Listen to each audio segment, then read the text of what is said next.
జై శ్రీరామ్.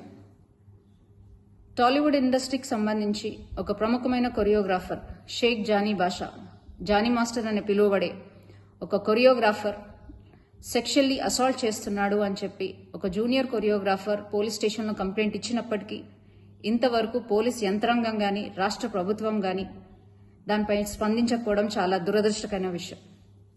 అమ్మాయి తన కంప్లైంట్ కాపీలో క్లియర్గా మెన్షన్ చేసినప్పటికీ గత 5 సంవత్సరాల నుంచి, అంటే ఆ అమ్మాయి మైనర్గా ఉన్నప్పటి నుంచి అతను వేధిస్తున్నాడు, సెక్షువల్ ఫేవర్స్ అడుగుతున్నాడు, అలాగే మతం మార్చుకొని తనని పెళ్లి చేసుకోవాలని ఒత్తిడి తెస్తున్నాడు అని క్లియర్ కట్గా మెన్షన్ చేసినప్పటికీ ఆ జానీ మాస్టర్ అనే వ్యక్తిని ఇంతవరకు పోలీసులు అరెస్ట్ చేయకపోవడం, అతను నెల్లూరులో ఉన్నాడు అని తెలిసి కూడా అతన్ని అరెస్ట్ చేయకపోవడం, అలాగే రాష్ట్ర ప్రభుత్వం దీనిపై స్పందించకపోవడం చాలా దురదృష్టకరమైన విషయం.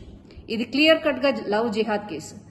ముస్లిం అబ్బాయిలు హిందూ అమ్మాయిలను ట్రాప్ చేసి వాళ్ళ మతం మార్చి వాళ్ళని చిత్రహింసలు పెట్టే ఇదొక ప్రక్రియని రోజు రోజుకి ఎక్కువైతున్నప్పటికీ కూడా మన రాష్ట్ర ప్రభుత్వం నిమ్మకు నీరెత్తినట్టు కూర్చోవడాన్ని భారతీయ జనతా పార్టీ మహిళా మోర్చా తీవ్రంగా ఖండిస్తుంది.